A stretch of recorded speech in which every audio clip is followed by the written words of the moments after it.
Hi hello అందరికీ నమస్కారం. Welcome back to my channel అమ్మ బొమ్మ ముచ్చట్లు. వెదర్ అయితే ఒకేసారిగా బెంగళూరులో చాలా చిల్ అయిపోయిందండి. యాక్చువల్లీ వాన వస్తుంది అనే ఒక యాంటిసిపేషనే మాకు లేదనమాట. కానీ సడన్గా ఇలా మబ్బులు కమ్ముకొని చాలా ప్లెజెంట్గా చాలా కోల్డ్గా అయిపోయింది వెదర్ అంతా.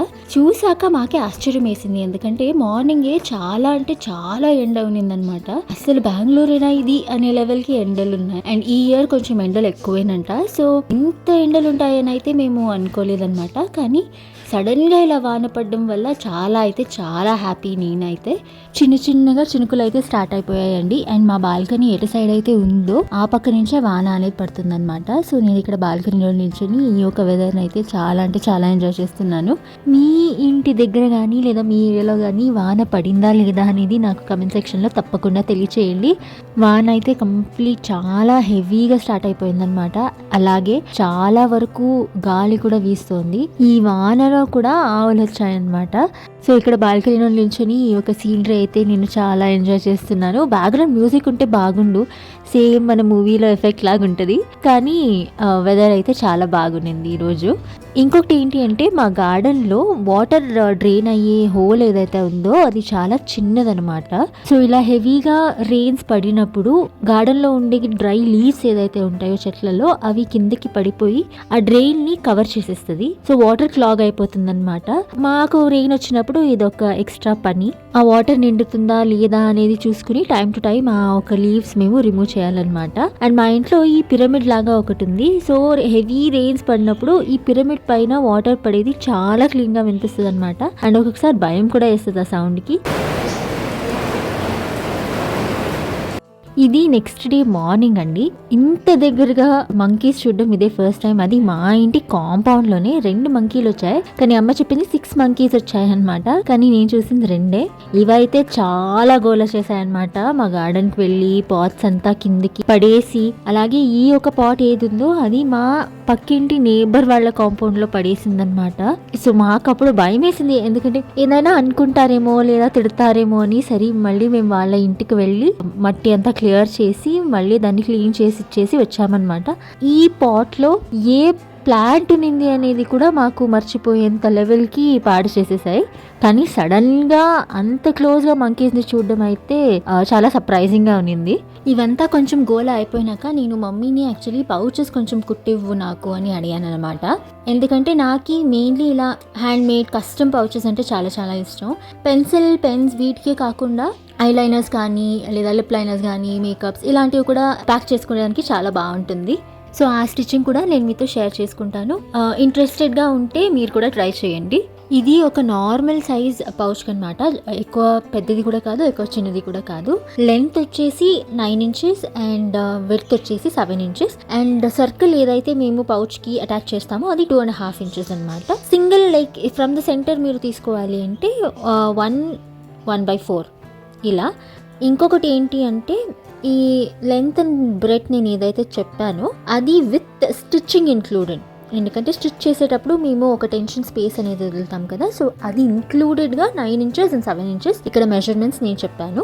ఇంకొకటి ఏంటి అంటే ఒక నార్మల్ మేము ఏదైతే ఫ్యాబ్రిక్తో పౌచ్ కుడతాం అనుకుంటున్నామో దానికి సరిపడా మీరు లైనింగ్ తీసుకోవాలి. మేము ఇక్కడ జస్ట్ పౌచ్ లైక్ లోపల పోతుంది కదా లైనింగ్ అనేసి ఒక వైట్ క్లాత్ తీసుకుంటున్నాం అనమాట. అండ్ స్టిఫ్నెస్ కోసం పౌచ్ ఏదైతే ఉంటుందో దాని స్టిఫ్నెస్ కోసం ఇక్కడ మేము క్యాన్వాస్ యూస్ చేస్తున్నాం. ఇది పేపర్ క్యాన్వాస్ అంటారు. ఒకవేళ మాకు క్యాన్వాస్ ఇష్టం ఉండదు అనుకుంటే గనక మెన్స్ షర్ట్ ఇవన్నీ తీసుకున్నప్పుడు లోపల ఒక థిన్ స్పాంజ్ వస్తుంది. సో అవి మీరు కలెక్ట్ చేసుకుని వాటిల్ని ఇలా మధ్యలో పెట్టుకొని మీరు పౌచెస్ అనేది కుట్టుకోవచ్చు అనమాట. అప్పుడు కొంచెం సాఫ్ట్గా ఉంటుంది, అలాగే స్టిఫ్గా కూడా ఉంటుంది. ఫస్ట్ లేయర్ వచ్చేసి ఫ్యాబ్రిక్, తర్వాత పేపర్ క్యాన్వాస్, తర్వాత లైనింగ్. ఈ 3 ఒకేసారి పెట్టుకుని స్టిచ్ చేసుకునేయాలి. ఇలా స్టిచ్ చేసుకున్న తర్వాత మేము దీనికి జిప్ అటాచ్ చేసుకోవాలన్నమాట.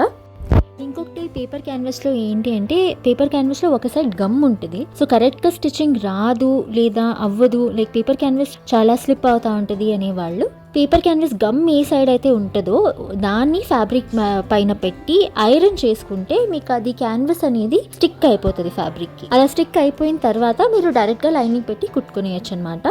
ఇక్కడ జిప్పు మేము ఉల్టా పెట్టి కుట్టుకున్నాము. ఇప్పుడు దాన్ని మళ్ళీ కరెక్ట్గా సీదా చేసి మళ్ళీ ఒక కుట్టేసుకుంటున్నాం అనమాట. ఎందుకంటే ఫినిషింగ్ కోసం ఇలా చేయడం వల్ల ఫినిషింగ్ కరెక్ట్గా వస్తుంది. ఇంకొకటి ఇక్కడ మేము కాంట్రాస్ట్ కలర్ థ్రెడ్ యూస్ చేస్తున్నాం అనమాట. జస్ట్ ఇంట్లో యూస్ చేసుకునేదానికి కదా అని చెప్పేసి పౌచ్. మీరు సేమ్ కలర్ అదే ఫ్యాబ్రిక్ ఏ కలర్ ఉంటుందో అదే కలర్ థ్రెడ్ యూస్ చేసుకోవచ్చు. అప్పుడు ఫినిషింగ్ ఇంకా బాగా వస్తుంది అనమాట. సో ఇది ఒక్క సైడ్ జిప్ అటాచ్ అయిపోయినాక ఇది ఇంకొక సైడ్ ఇలా పెట్టుకొని మళ్ళీ స్టిచ్ చేసుకోవాలన్నమాట.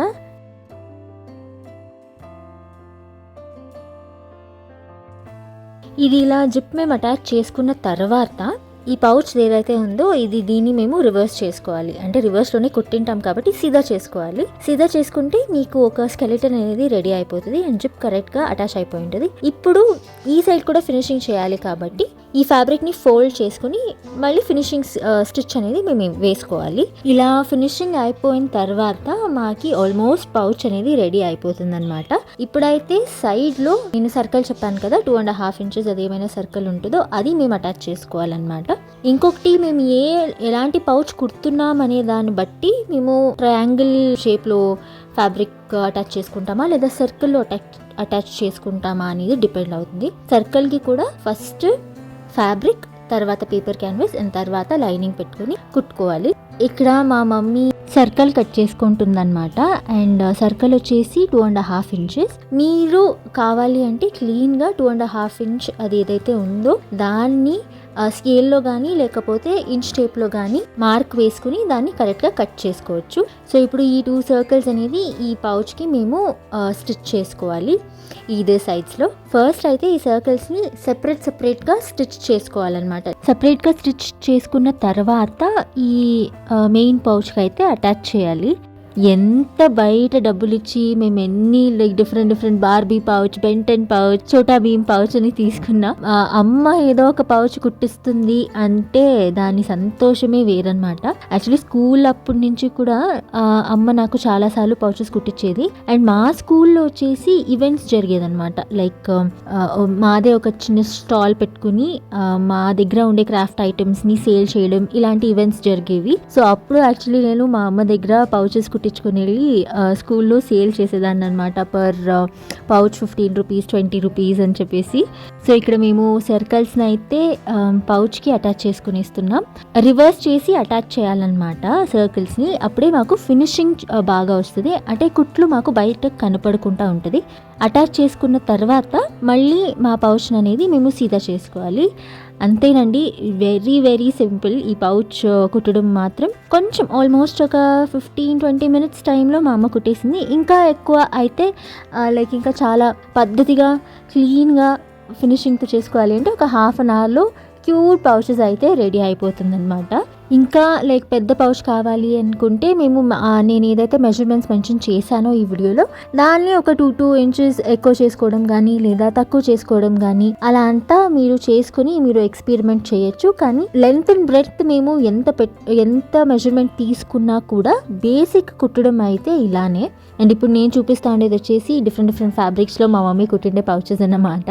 నాకు ఇంకొకటి ఏంటి అంటే ఎగ్జామ్ టైమ్స్లలో క్యారీ చేయడానికి కానీ లేకపోతే నార్మలీ నాకు లిప్స్టిక్స్ చాలా ఇష్టం. సో లిక్విడ్ లిప్స్టిక్స్ కానీ లిప్ లైనర్స్ కానీ సో ఇవన్నీ కూడా లైక్ ట్రావెల్ చేస్తున్నప్పుడు క్యారీ చేయడానికి చాలా కన్వీనియంట్గా ఉంటుంది. స్పేస్ సేవింగ్ కూడా. అంటే ఒక బాక్స్ కాకుండా ఇలా పౌచెస్లో పెట్టుకుంటే చాలా బాగుంటుంది.